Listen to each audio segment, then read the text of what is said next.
Everyone, welcome to the Empath Arcade. Another love reading time na sa general. Take what resonates lang po. Maybe some part of the reading makaresonate kayo. Some part of it hindi. Or parang kwento ninyo ito. Tingnan po natin ano yung current thoughts and feelings ng person nyo. Hidden truths. Yung mga nais niya sabihin sa iyo na hindi niya masabi or mga nasa isipan niya. Especially kung ngayon ay you are wondering kung ano kaya ang kanyang thoughts and feelings about you. Ano yung mga nais niya sabihin. Okay, send me messages. Anong thoughts and feelings yung nais sabihin ng kanilang person sa kanila. Okay. I couldn't let you get close to me. I replay our conversations over and over. Yan yung mga chat ninyo or text ninyo, palagi niyang binabasa yan. I know I was a distraction from your pain. Baka itong taong to, nakilala nyo siya nang hindi ka pa totally healed from your past relationship. I want you, pero gusto ka ng taong to. And I wish I could take back my words. Siguro may mga nasabi siya sa'yo na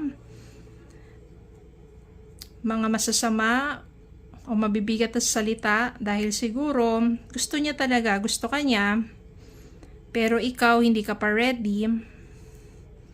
And ayan, tingnan natin pa ang mga energies ng person na to.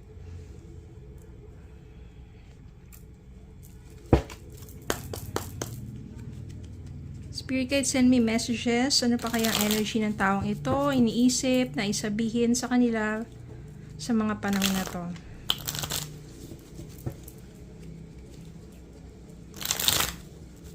Siguro ito yung taong dumating sa buhay mo na hindi ka pa talaga ready, no? Iniisip mo palagi yung ex mo. Pero ito dumating sa buhay mo na gusto ka niya, hindi mo naman masuklian ng 100%. Kung ano man yung pinapakita niya sa yung kabutihan. So, tignan pa natin ang kaniyang energies, mga naisabihin towards you. Yan.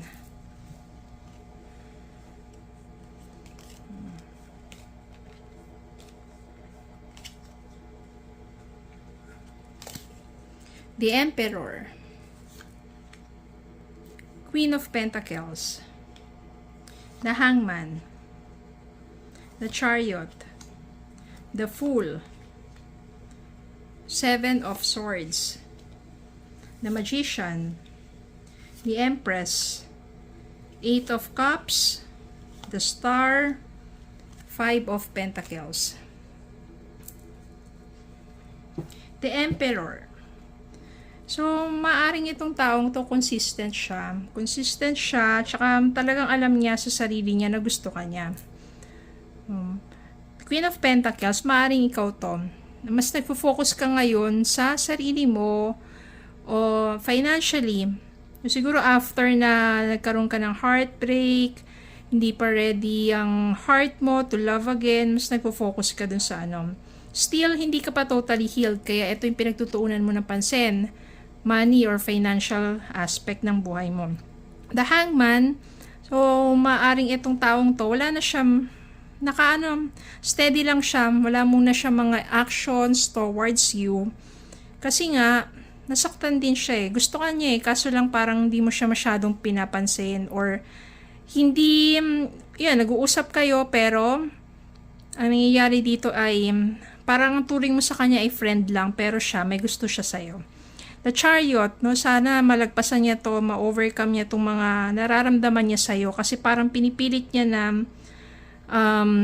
lumayo sa'yo pero ang totoo niyan, yun diba, yung ay gustong-gusto niya makasama ka. The Fool, no, parang ito, ready siya to take the risk, to be with you, ano man yung mga pinagdaanan mo, dahil gusto ka nga niya eh.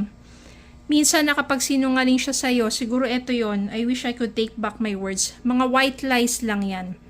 Pagsisinungaling siguro na sinasabi niya sa'yo na yung mga negative mga words, no, para masaktan ka. Pero ang totoo niyan, ay maaring ginawa niya lang yan para, no, para yun na rin yung dahilan na lumayo siya. Dahil nasasaktan din siya. Alam niyo yun, ganong klaseng ano. Magician, somehow, minamanifest pa rin ng taong to na maging kayo. The Empress, darating yung time na marirealize mo yung value ng taong to sa buhay mo. Kasi, kung raramdaman mo talaga na totoo siya sa'yo, doon mo marirealize na bakit hindi mo siya bigyan ng chance. Especially kung ready ka na talaga. Ito nga kasi, maaaring ito yung energy mo, moving on. Nandito ka pa lang sa stage of moving on. Kaya hindi mo pa siya totally maipasok o hindi mo pa siya totally na parang maano sa sarili mo. O yung wholeheartedly, 100% na mapatuloy sa buhay mo, o matanggap, o mahalin. Kasi nga, nasa stage ka pa lang of moving on, at nagfo-focus ka sa sarili mo. But there is still hope. Star. May pag-asa sa inyo. 5 of Pentacles. Ito somehow minsan ito yung naiisip na ano mo, no, naranasan mo, no. Nagmahal ka ng husto dun sa ex mo, pero maaring iniwan ka, sobra kang nasaktan. At parang, ano mo yung, nang iniwan ka ng taong yun, parang walang-wala ka. Parang, yung buong pagmamahal na pinagkaloob mo dun ay wala, naubos. Ganun yung pakiramdam mo. Kaya, sobrang sakit, sobrang lalim ng pain mo, you're still in the stage of moving on. Kaya somehow, itong bagong taong to na gustong maging part ng buhay mo, ay hindi mo pa siya matanggap. Or hindi ka pa ready, no, to accept this person into your life. Pero kung parang para sa'yo, friends muna. Hayaan mo muna ako mag-heal. But gusto ka talaga ng taong to. I want you.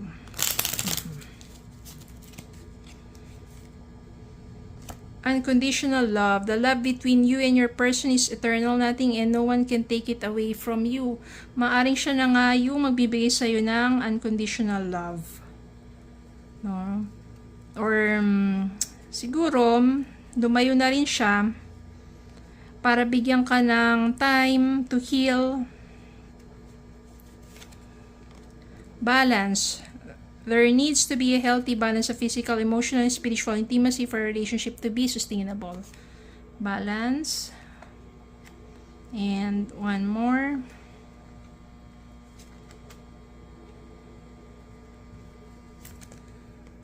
Be honest.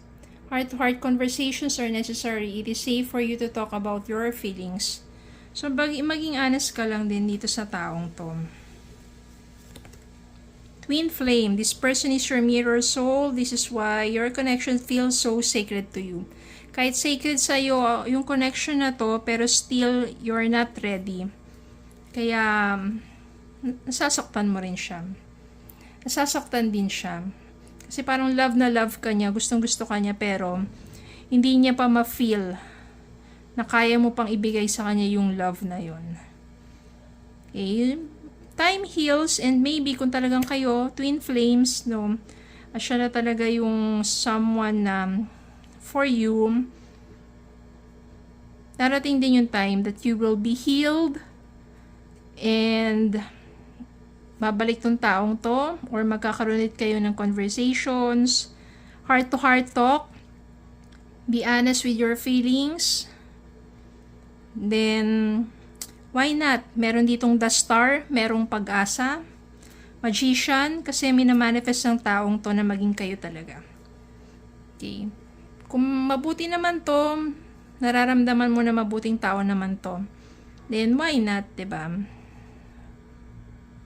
After you are healed, or bigyan mo ng pagkakataon, siya na pala yung makakatulong sa'yo para mas mapabilis ang iyong moving on.